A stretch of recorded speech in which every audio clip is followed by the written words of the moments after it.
रुपेश के पास एक बार फिर से चलेंगे, वहां पर तमाम बीजेपी के कार्यकर्ता और इस वक्त समर्थक भी मौजूद है। रुपेश, महाभारत की बात कर रहे थे आप, महाभारत के युद्ध की बात कर रहे थे, लेकिन सभी जानते हैं कि उस युद्ध को धर्म की स्थापना के लिए किया गया था। अब यहां पर एक बड़ी चुनौती होगी, यहां पर एक ऐसे शासन, एक ऐसे सुशासन की स्थापना की जिसको लेकर बीजेपी चुनाव में आई और ममता बनर्जी से लड़ी भी थी। कितनी उम्मीदें हैं नई सरकार से, शुभेंदु सरकार से, वहां पर मौजूद समर्थकों की?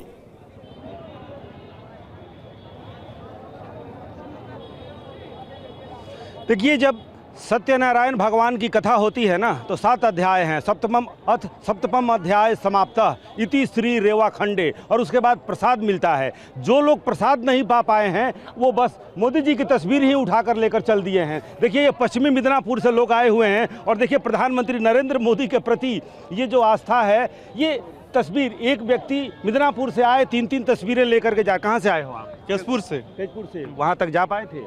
हाँ, जब वहाँ मंच के पास पहुँचे थे? हाँ, एकदम सामने। हाँ, तो ये उठा लिए। हाँ, और लेके कहाँ जाओगे? घर में रखेंगे उसको, पूजा करेंगे, रोज पूजा करेंगे, सिंहासन में रखेंगे उसको। भगवान का दर्जा देंगे, भगवान का दर्जा।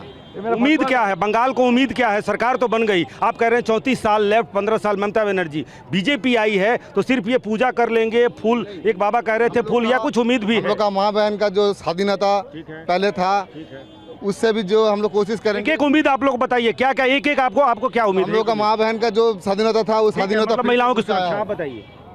যে দুর্নীতিটা আসলে দুর্নীতিটা না জানা না হয়, नीति खत्म होना चाहिए, आप बताइए। पश्चिम बंगाल पूरा घूम चुका है, अभी सब देखेगा पश्चिम। चाहिए क्या वो बताइए, क्या उम्मीद है वो बताइए। अभी कर्म संस्था ज्यादा होगा, ज्यादा और कर्म संस्था कोई बात नहीं है। अभी जो सब फैक्ट्री सब बंद हुआ है, हम लोग काम मिले, फैक्ट्री चालू हो जाएगा। चालू तो होगा, ऐसा तो हम लोग का चालू होगा। नया फैक्ट्री आएगा तो बेकारोत्तर जाला, जो इतने दिन से सब लोग हम लोग बाहर में काम करते थे, उसका ही हम जाला निकलना चाहते हैं। हम उससे एक मुक्ति पाना चाहते हैं, पलायन दूर। हाँ, पलायन दूर नहीं होना चाहिए, आप बताइए। हम लोग का जो है तेजपुर में बहुत एडुकेटेड लड़का, मतलब मिदनापुर, हाँ मिदनापुर में बाहर में काम करता है, वो सब बंगाल में खोलने के बाद लड़का इधर काम करना चाहिए। लड़का है एक, बताओ लड़का। মা বোনেদের সুরক্ষা এবং কাজ, আমাদেরকে যে কাজের সূত্রে বাইরে যেতে হচ্ছিল সেটা যেন আর যেতে না হয়, দেশেই যেমন কাজ করতে পারি দেশে থেকেই। सिर्फ जय श्री राम का नारा, सिर्फ मोदी, शुभेंदु, या और उम्मीद भी है? बिल्कुल। तो रुपेश, हम देख रहे हैं लोगों की उम्मीदें क्या है, अपेक्षाएं क्या है, लेकिन आज उनके लिए उत्सव का दिन है, आज उनके लिए सेलिब्रेशन का दिन है। तो उनके नारों से, उनके जयघोष से भी ये साफ साबित हो रहा है कि कितनी खुशी है इस सरकार के गठन और शपथ ग्रहण से। अरविंद सर, अब जो कैबिनेट की एक पहली तस्वीर हमें दिखाई दे रही है, जो शपथ हुआ, मुख्यमंत्री के अलावा जो बाकी लोगों ने शपथ लिया, इसमें क्या फॉर्मूला आपको दिखाई देता है? चूंकि एक लक्ष्य लेकर बीजेपी की ये नई सरकार, डबल इंजन की सरकार, बंगाल में उसे काम भी करना है, कई सारी चीजें हैं जिनको ठीक करना है उनके हिसाब से, उसको पलटना है उनके हिसाब से, या फिर जैसा हम सुनते आए कि बंगाल को वापस ट्रैक पर लेकर आना है, जैसा वो कहते हैं, जैसा हमने चुनाव में सुना। तो ये मंत्रिमंडल आपको उस हिसाब से कितना कैपेबल दिखाई देता है? इसमें किस तरह के इक्वेशंस का ध्यान रखा गया है? नहीं, मंत्रिमंडल तो मेरे ख्याल अभी पूरा नहीं बना। जी, पूरा नहीं, लेकिन ये जो प्राथमिक चेहरा हमें दिखा, शुभेंदु अधिकारी को आगे करना एक महत्वपूर्ण सिग्नल है, मैं मानता हूँ। किसी और को सिंबॉलिक ढंग से अगर बनाया जाता कि फला ग्रुप के होने के चलते उनको बना दिया, या इनका वो मिलना है या लेना है इसलिए उनको आगे बना दिया, तो वो मेरे ख्याल से इमेच्योरिटी होती। अभी शुभेंदु उस ग्रुप के लीडर हैं, या उन थोड़े से गिनती के लोगों में हैं जिन्होंने बंगाल में बीजेपी को स्थापित करने के लिए, और उससे भी ज़्यादा तृणमूल से लड़ाई लड़ने में, तृणमूल से लड़ाई कोई बहुत साधारण चीज़ नहीं थी, तो वो लड़ाई लड़ने में 2-2 दफ़े ममता बनर्जी को हराने में उनकी भूमिका थी। तो वही एक फेस थे सबसे ज़्यादा ये, और संगठन आज के तारीख में जो भी है उसमें उनकी पहुंच सबसे ज़्यादा है, केंद्र के नेताओं से सबसे अच्छा रेपो उनका है। तो इसलिए अगर ये डबल इंजन की सरकार हम मानते हैं और बंगाल में बदलाव की बात करते हैं, तो वही बेस्ट कैंडिडेट हैं। लेकिन सर, ये जो तस्वीर आप देख रहे हैं, ये जो चेहरे, ये भी तो कुछ कहानी कह रहे हैं। मतलब संघ का एक प्रतिनिधित्व डाला गया है, महिलाओं को इसमें जगह दी गई है, या ये संकेत दिया गया कि आने वाले समय में इसका ध्यान रखेंगे। जो समाज जहां जहां से वोट मिले उसका भी एक थोड़ा थोड़ा रिफ्लेक्शन, मतलब शुरुआती तौर पे ही कहें तो। निश्चित रूप से ये सब मिला जुला रूप है, इलाके के हिसाब से भी सब मिला जुला है। लेकिन अभी काम का जो भी गणित हम देख रहे हैं और जो वायदे किए गए हैं इतने बड़े बड़े, उसको लाने के सूत्रधार शुभेंदु अधिकारी ही होंगे। मैं अभी भी मानता हूँ ये 3 नाम और बड़े हैं, अग्निमित्रा पॉल और दिलीप घोष का, लेकिन इसके बावजूद वही सूत्रधार होंगे।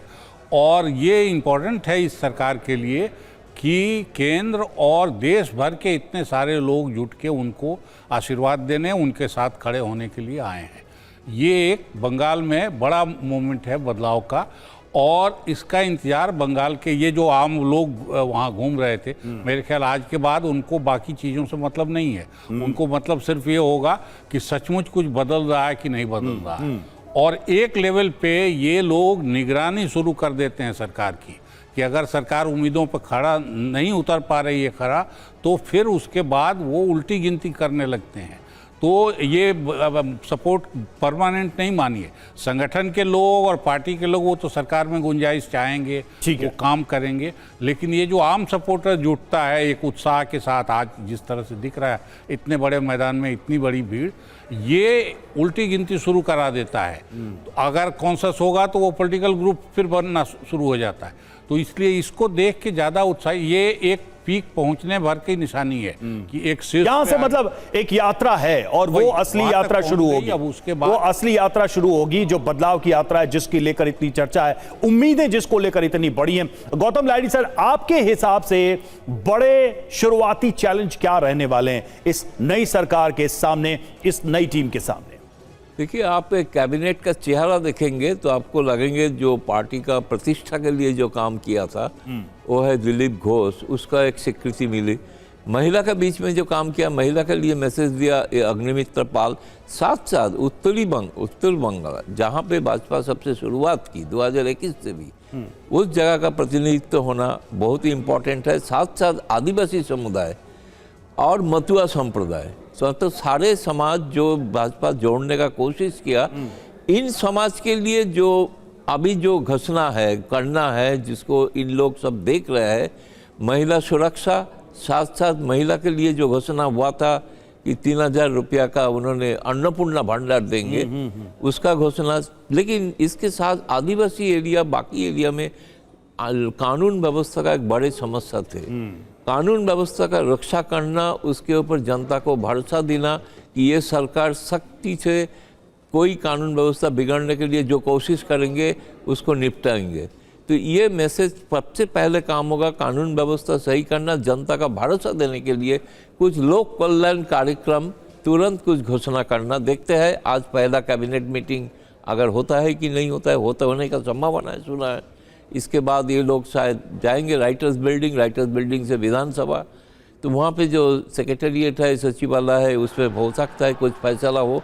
मुझे लगता है पहला दिन कोई नई घोषणा होने का संभावना है, इसके लिए हम सभी इंतजार करें। गौतम दा, लेकिन दो चीजें हैं, मतलब एक तो आपने कहा लॉ एंड ऑर्डर और दूसरा है करप्शन।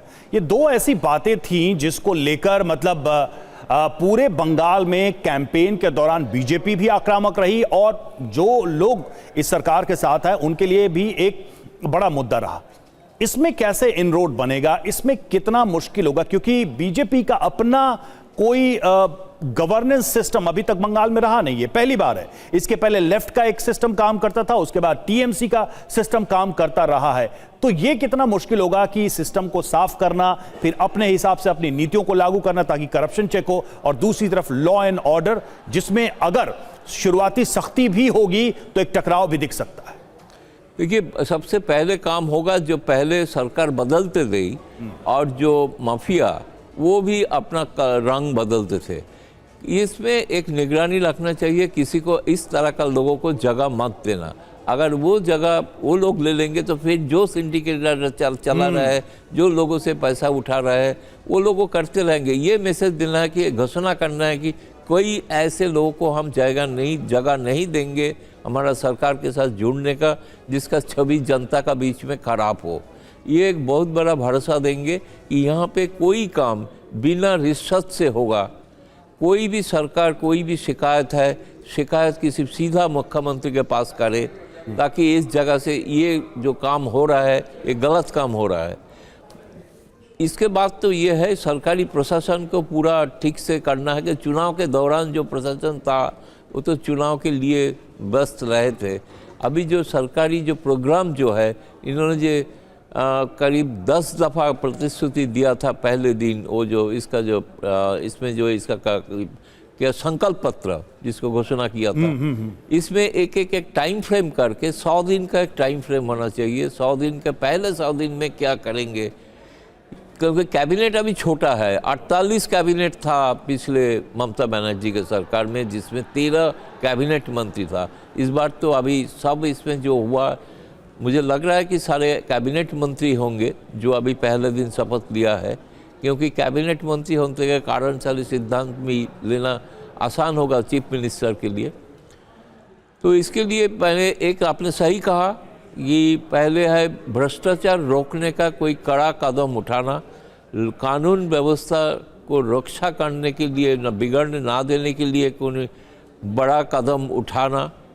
तीसरी बात है लोक कल्याणकारी कार्यक्रम, एक भरोसा देना, कोई भी एक कार्यक्रम घोषणा करना जिसमें लोगों को भरोसा होगा कि ये सरकार जनता के लिए सोच रहा है। मैं तो तीनों प्रायोरिटी देके अभी देख रहा हूँ। पहला दिन ही ज़्यादा उम्मीद करना नहीं है, क्योंकि अभी समय देना है। नहीं, बिल्कुल बिल्कुल बिल्कुल, लेकिन एक उम्मीदें रहती हैं और एक तरीका दिखाई देने लगता है कि सरकार किस तरह से काम करेगी, क्योंकि चुनाव के दौरान बहुत सारी बातें हुई हैं।